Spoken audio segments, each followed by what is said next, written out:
Hi, I'm Lawrence Bernstein, a professional speechwriter, and I run greatspeechwriting.co.uk. And irrespective of the sort of speech that you're going to give, there are 2 or 3 key things to bear in mind.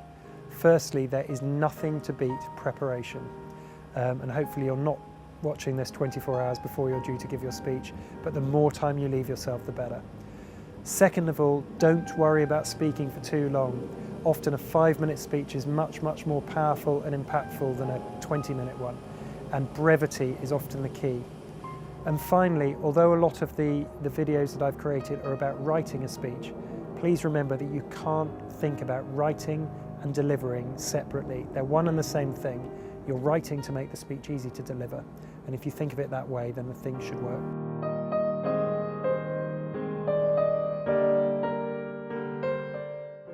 So you're putting together a PowerPoint presentation that one assumes that you're going to be giving quite soon in a work context.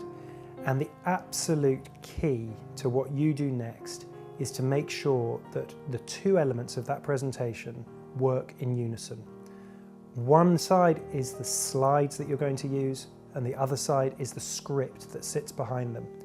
And almost every PowerPoint presentation that goes wrong confuses the 2 in a very simple way. The slides are not your speech and they are not your script. And the worst presentations include hundreds of words on each slide where the speaker simply reads them out to an audience who can already read it themselves. Now, the pitfalls of that approach are pretty straightforward, but you end up with a room full of people who are bored, who can read the thing much quicker than you can say it. It can make you look redundant, and before you know it, there will be glazed eyes in that room. So, first things first, make the slides impactful. Summarize things. Have something that's going to catch the audience's attention, but not give them all the information they need to know. Because once that information has been caught, then it's your job to tell them, using script that they can't see, a little bit more about the slide. Now, you can use every PowerPoint trick in the world. The slides can build, there can be things flying in and out, there can be words that sit on top of pictures, there can be diagrams. All of those are very useful as long as they are simple, easy to understand, and again, they are just illustrating a point that you're making, either before you make it or as a result of something you've just said. From that point on, the thing is relatively straightforward, and the tips I'd give somebody creating a PowerPoint would be very similar to the speeches I'd give someone creating a speech, because the 2 are very similar. It's only that the PowerPoint has some visual imagery behind it.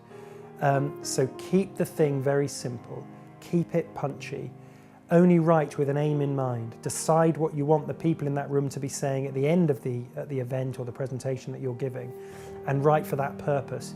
If there's one key thing they need to remember, you make sure that that presentation repeats it time and time again, and that it's up there on a board in front of them, and it's something that the story of the presentation naturally leads them to. Don't be worried about using a bit of humour. However serious and technical the point you're trying to make, you are talking to people, you're not talking to robots. And on that basis, if they're smiling and they're looking at you and they're agreeing with you, then the thing is going to be much better than if they're sitting there sort of trying to keep their eyes open. There are, of course, a number of other things you should not do. Let me run through 3 or 4 of the most obvious. As I say, do not use your slides as prompts with hundreds of words on them. Don't start reading off them like autocue.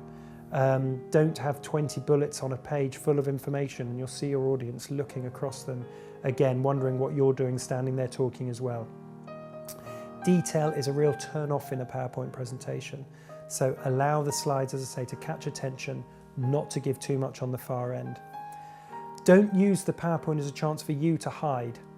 You are still the person who should be interacting with that audience, and you want to make the thing a conversation as far as possible rather than a lecture. That's what people respond to best, and it's how you will get the best out of the audience.